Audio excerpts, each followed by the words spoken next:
दोस्तों, एक बार की बात है। एक बूढ़ा आदमी एक रास्ते से जा रहा था और उस बूढ़े आदमी के पास 3 बड़ी थैलियां थी। वह तीनों थैलियां बहुत ज्यादा भरी हुई थी। उस बूढ़े आदमी ने एक लड़के को रोका और उससे मदद मांगी। उससे कहा कि बेटा, मेरे पास ये 3 बहुत भारी थैलियां हैं। क्या तुम इनमें से एक थैली पकड़कर मुझे आगे तक छोड़ दोगे? लड़के ने बिना कुछ कहे उस बूढ़े आदमी के पास से एक थैली अपने पास ले ली और वह उस बूढ़े आदमी के साथ चलने लगा। थोड़ी दूर चलने के बाद बूढ़े आदमी ने उस लड़के से कहा, बेटा, क्या तुम मेरे पास से ये एक और थैली ले लोगे? लड़के ने बूढ़े आदमी की तरफ देखा और कहा कि बाबा, आप ऐसा करो, आपके पास की दोनों थैलियां भी मुझे दे दो। बूढ़े आदमी ने उसे दोनों थैलियां देने से मना कर दिया। तभी लड़के ने मुस्कुराते हुए बूढ़े आदमी से कहा कि घबराइए मत, मैं आपकी थैलियां लेकर भागने वाला नहीं हूँ। बूढ़े आदमी ने यह सुनकर उसे अपने पास की एक थैली और दे दी। एक थैली अपने पास ही रखी। तभी लड़के ने उस बूढ़े आदमी से कहा कि आखिर ये थैली इतनी भारी क्यों है? क्या है इनमें?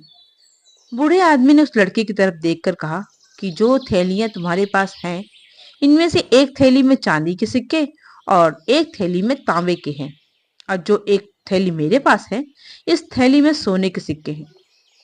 लड़का ये सुनकर हैरान हो गया और थोड़ी दूर चलने के बाद एक पहाड़ पर चढ़कर उन्हें गांव में जाना था।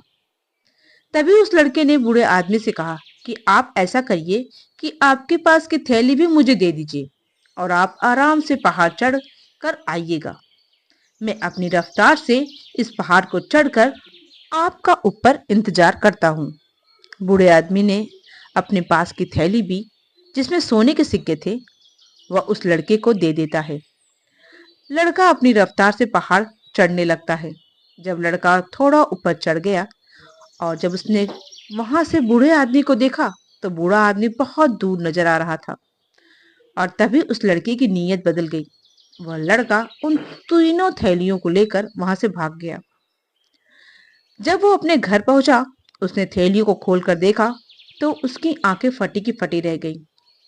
उसने देखा कि उन तीनों थैलियों में पत्थर भरे हुए थे और उसमें से लड़के को एक चिट्ठी मिलती है, जिस पर लिखा हुआ था कि अगर तुम इन थैलियों को लेकर नहीं भागते तो मैं तुम्हें अपने महल का दामाद बनाता।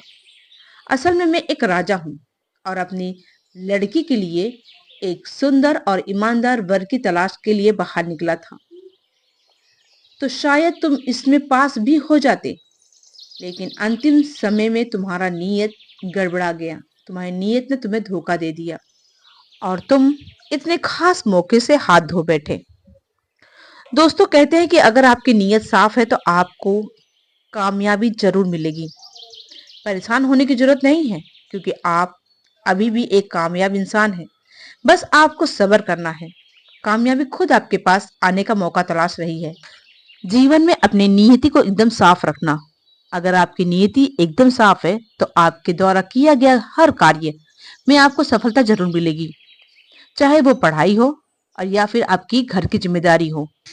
अगर वह इंसान, शायद आज उसकी नियति साफ होती तो आज वो एक आम इंसान से एक राजा बन जाता। उसके पास भी हर एक चीज होती, लेकिन नियति खराब होने की वजह से उसने इतना बड़ा मौका गवा दिया। तो दोस्तों, पढ़ते रहिए, निरंतर अभ्यास करते रहिए। निरंतर अभ्यास ही सफलता की कुंजी है। मिलते हैं अगली प्रेरणादायक कहानी के साथ। तब तक के लिए नमस्कार।